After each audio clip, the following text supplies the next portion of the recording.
Hola, buenos días. Bienvenidos al proyecto EPG Patsala de Español. Me llamo Carlos Izquierdo Tobías y soy exprofesor visitante de Jamia Millia Islamia en Nueva Delhi. Aquí nos encontramos en el módulo 15 del paper Introducción al cine español sobre el cineasta Víctor Erice. En este módulo vamos a conocer la obra de Víctor Erice. Aun siendo breve, la filmografía de este director vasco cuenta con 3 largometrajes considerados de los más relevantes del cine español. Al final de este módulo hablaremos también brevemente sobre José Luis Guerín en relación a la obra de Erice. Víctor Erice nace en 1940 en Carranza, Vizcaya, aunque pasó su infancia en San Sebastián. Se trasladó a Madrid para sus estudios universitarios de Ciencias Económicas y Políticas, aunque terminó licenciándose en 1963 en el Instituto de Investigaciones y Experiencias Cinematográficas, futura Escuela Oficial de Cine. Sus primeros cortos en La Terraza, en el curso 60-61, y Entre Vías, en el curso 61-62, rodados en 16 milímetros, se han perdido. Se conservan, sin embargo, páginas de Un diario perdido del 62 y Los días perdidos del 63, rodados en 35 milímetros. Este último fue un proyecto de fin de carrera y representó a la Escuela Cinematográfica Española en el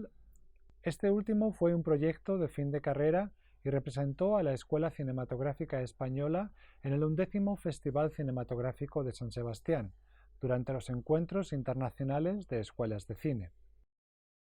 También colaboró en los guiones de El próximo otoño, de 1963, de Antonio Ezeiza, y Oscuros sueños de agosto, de 1967, de Miguel Picazo. Asimismo, hizo crítica de cine en publicaciones como Cuadernos de Arte y Pensamiento o Nuestro Cine. Esta última revista era de orientación marxista influida por Gramsci y Lukács. En sus artículos vemos la admiración que Erice siente por la segunda generación de neorrealistas, Visconti, Pasolini, Antonioni y Bertolucci. Los directores europeos son más valorados que los americanos, con excepción de los más personales como Joseph von Sternberg, Orson Welles o Chaplin. La preferencia de Erice por los neorrealistas como Pasolini encuentra su fundamento en el interés del realizador vizcaíno por la línea poética defendida por el realizador italiano, en la que se mezclan lo real y lo imaginario, la forma y el contenido. Un tema que parece interesar a Erice como sujeto de análisis en sus artículos es el de la incomunicación, que tanto había obsesionado al director italiano Michelangelo Antonioni. Es un aspecto importante de su obra en la que habitan personajes atrapados en su propia angustia existencial y que refleja la admiración del realizador vasco por Miguel de Unamuno, uno de los principales exponentes de la llamada generación del 98. En sus escritos, Erice muestra un profuso conocimiento del cine español. Erice muestra un profuso conocimiento del cine mundial. No solo habla de la Nouvelle Vague francesa o del cine expresionista alemán, sino que reflexiona sobre el cine de los japoneses Yasujiro Ozu o Kenji Mizoguchi, que considera de los más grandes de todos los tiempos. A medida que sus conocimientos y percepción del cine se van depurando, muestra interés por el cine del francés Robert Bresson y el ruso Andrei Tarkovsky. En 1969 realiza un segmento del largometraje colectivo Los desafíos junto a Claudio Guerín y José Luis Egea.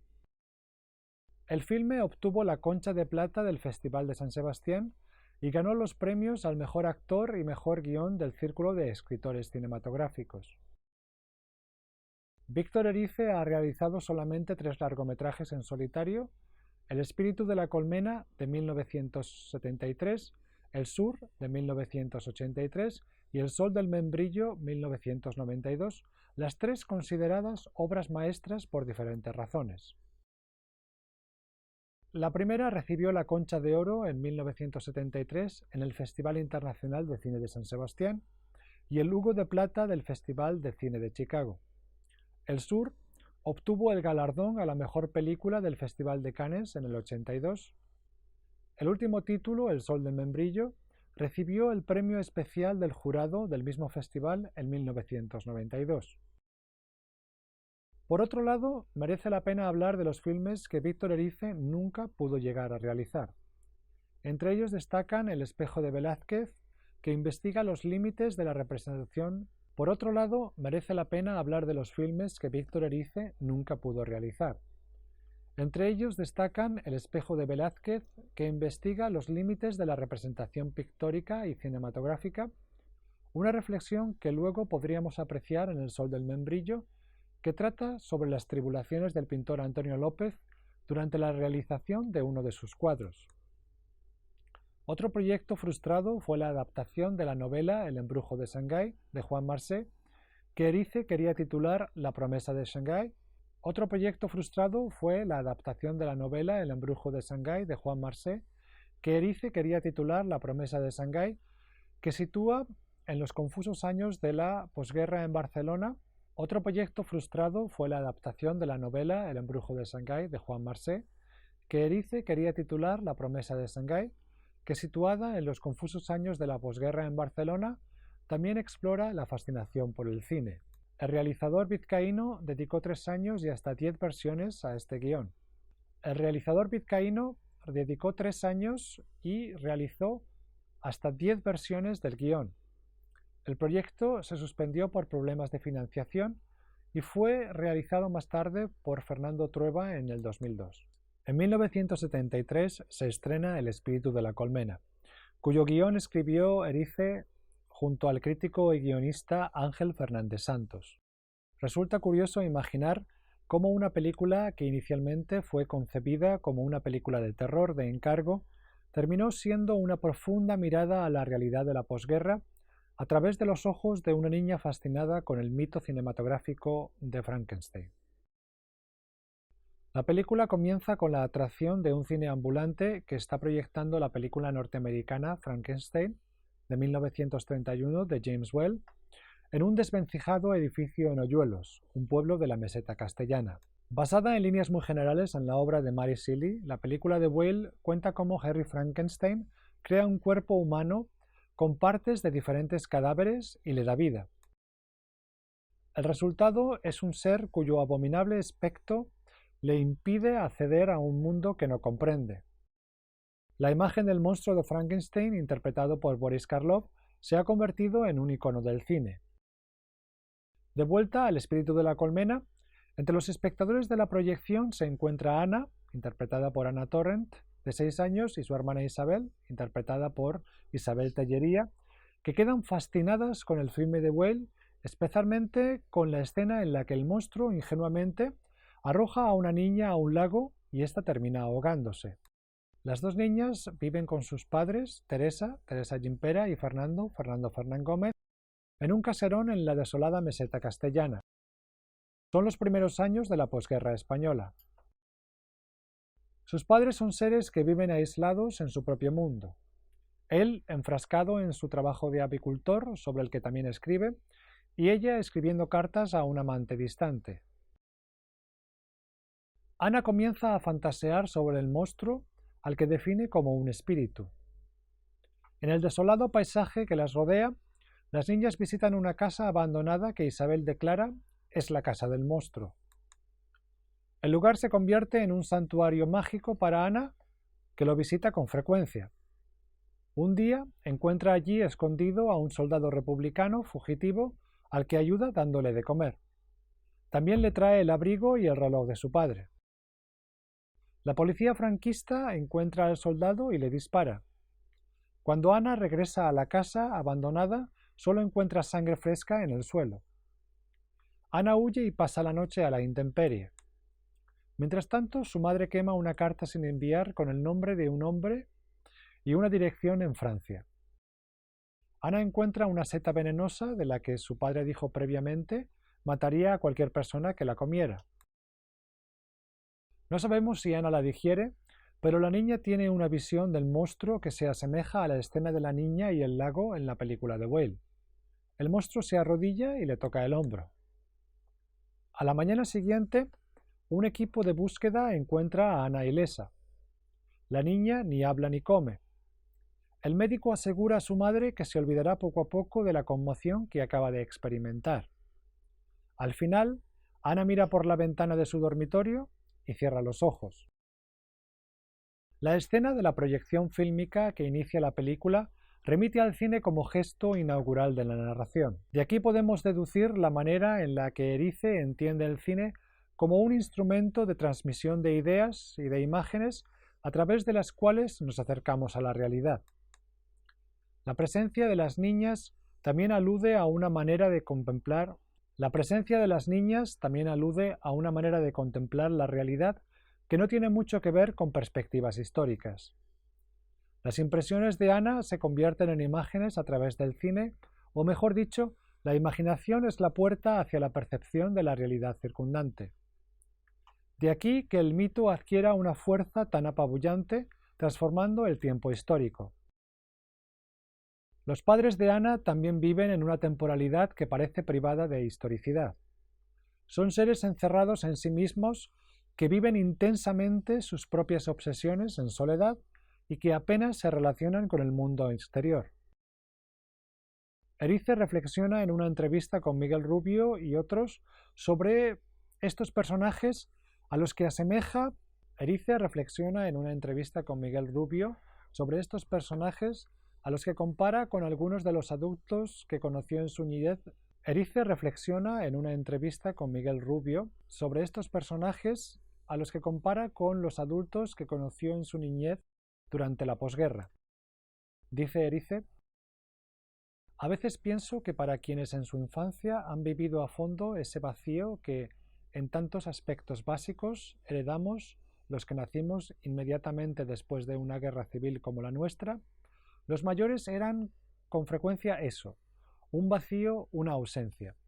Estaban los que estaban, pero no estaban. ¿Y por qué no estaban? Pues porque habían muerto, se habían marchado o bien eran unos seres ensimismados, desprovistos radicalmente de sus más elementales modos de expresión.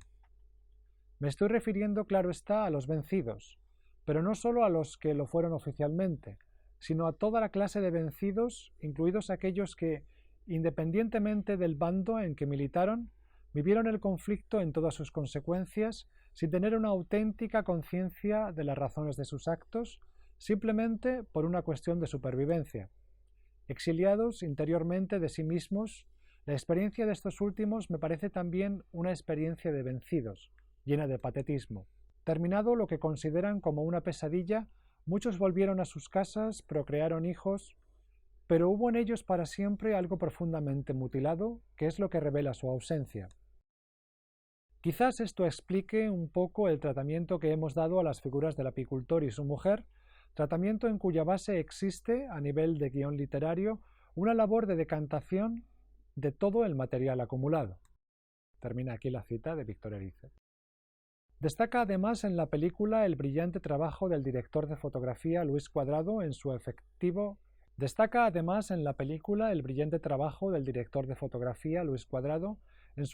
tratamiento de la composición de los planos y dramático uso de la luz y las sombras, creando un espacio cuasi mítico que acompaña a la percepción de la protagonista. Basándose en un relato de Adelaida García Morales, Erice escribe el guión de El Sur.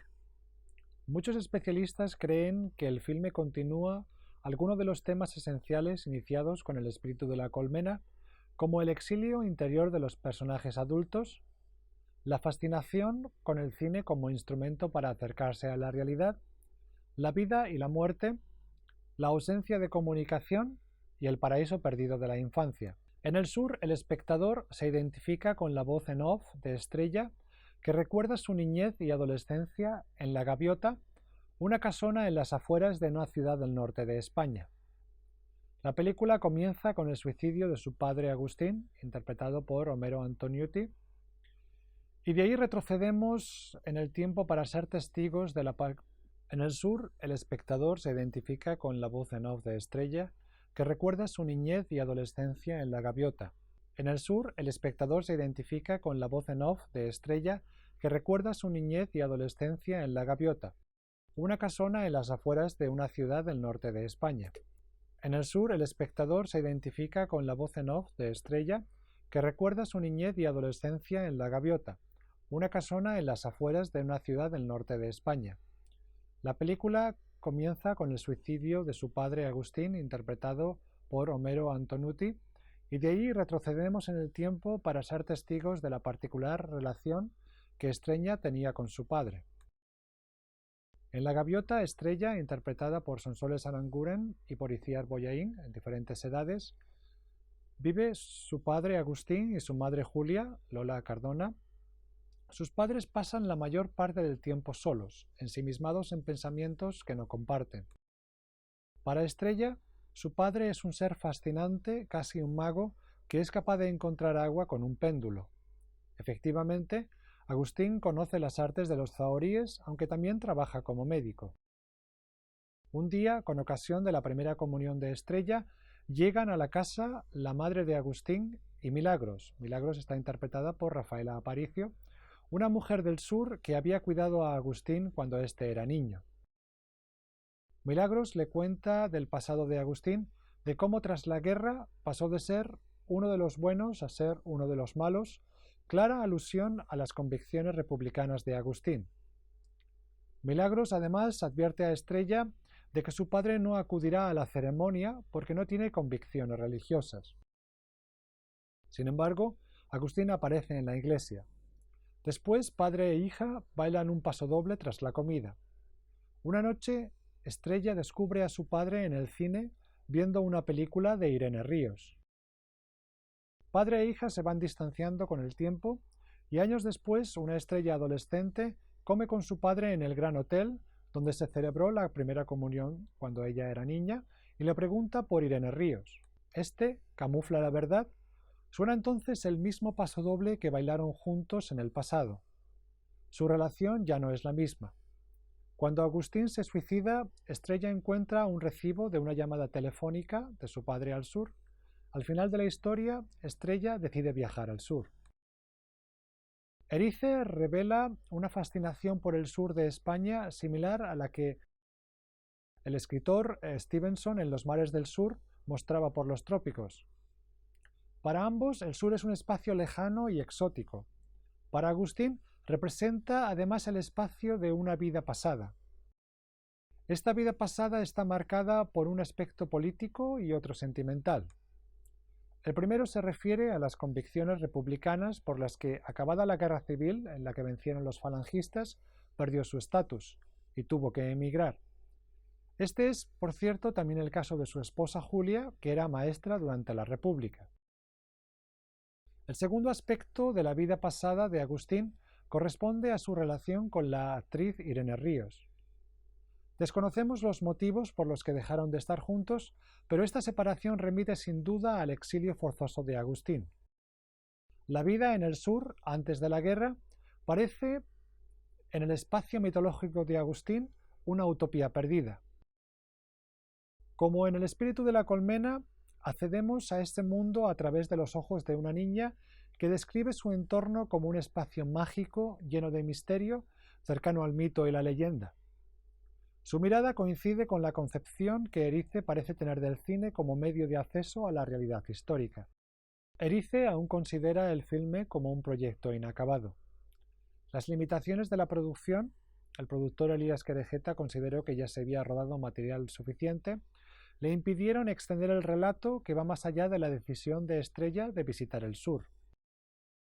En una entrevista con Miguel Ángel Lomillos, en Banda Aparte, Erice comparte su interés por la mirada documentalista y a la vez la magia del cinematógrafo, dice el realizador vasco. Como director tengo la impresión de que me muevo entre dos polos, uno crepuscular y nocturno y otro diurno, solar, donde me gustaría poder mantener siempre la capacidad de observación propia del documentalista, y en el cual late la nostalgia de un tiempo perdido, el de la edad de oro del cinematógrafo. En 1992, el realizador vasco estrena El sol del membrillo. Se trata de un retrato documental sobre el pintor hiperrealista Antonio López. Erice ya había contemplado un proyecto sobre las relaciones entre la representación pictórica y el cine, en relación al cuadro de las Meninas de Velázquez años atrás. Su relación con el pintor Antonio López comienza en 1990, cuando acompaña al pintor en varios proyectos grabando en vídeo sus métodos con el fin de realizar una película. López comparte con Erice su deseo de pintar un membrillero y de ahí surge la idea de rodar una película autoproducida sin prácticamente guión. En la película vemos las tribulaciones del pintor para realizar un cuadro de un pequeño árbol de membrillo en el patio de su estudio. Se plantea un paralelismo conflictivo entre el continuum de la vida orgánica y el continuum de la realidad pictórica. Fernando Bayón Martín describe el filme como el deseo de filmar la confrontación de aquella voluntad con la fluencia cósmica e irreparable del tiempo, haciéndola arrastrar la variabilidad meteorológica y la evanescencia de las formas orgánicas.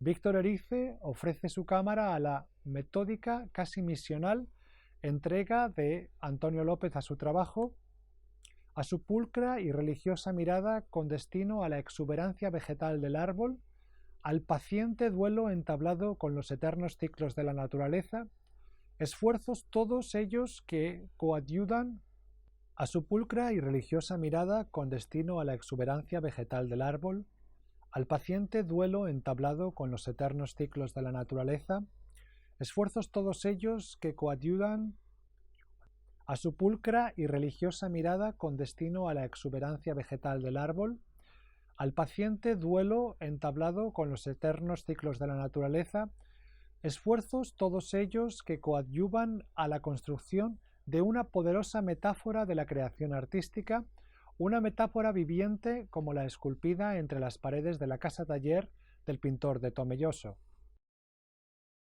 La Cinemateca de Toronto organizó una encuesta en todas las filmotecas del mundo en el año 2000, en la que El sol del membrillo fue elegida como la cinta más importante de la década. Vamos a hablar ahora sobre José Luis Guerín.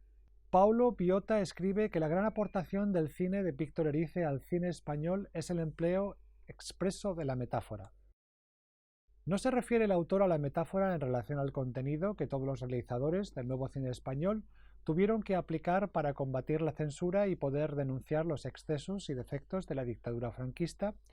Lo que Biota quiere resaltar es el uso de la metáfora como constitutiva de toda la trama, de toda la arquitectura formal.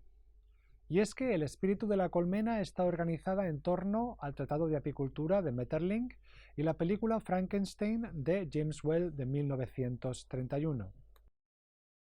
No se trata solamente de la concepción del espacio, que es creado como una colmena, la forma de la casa o los cristales de las ventanas. Toda la película funciona como una reflexión sobre el cine, como instrumento de producción de mitos, y la inescapable relación entre imaginación cinematográfica y relación histórica. El sol del membrillo sigue claramente en esta línea, en la que la forma es objeto de reflexión y juego fílmicos. En esta película, Erice se apropia conscientemente de los sistemas de representación de la pintura y del cine.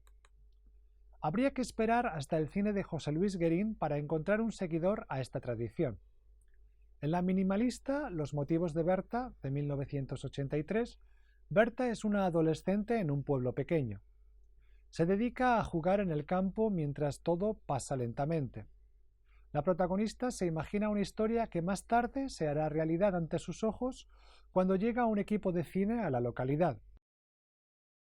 Innisfree, de 1990, recorre las huellas del rodaje de la película El hombre tranquilo de John Ford de 1952.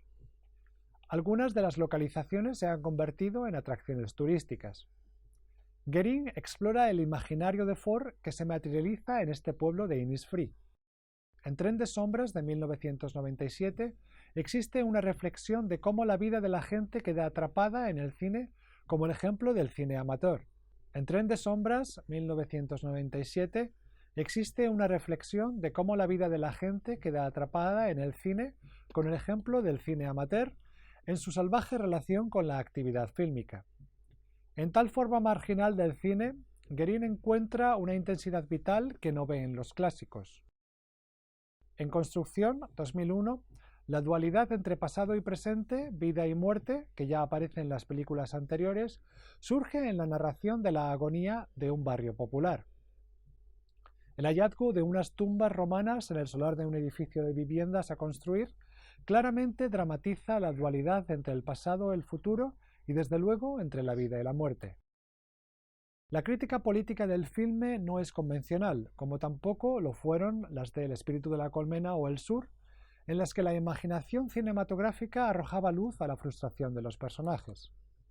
En Construcción, critica a las instituciones democráticas de un modo que parece más una exigencia del género documental, los hechos presentados ante la cámara, que la opinión del realizador.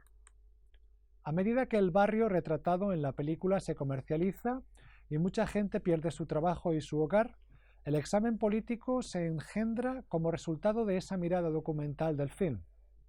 La forma de la película domina el acceso a la reflexión.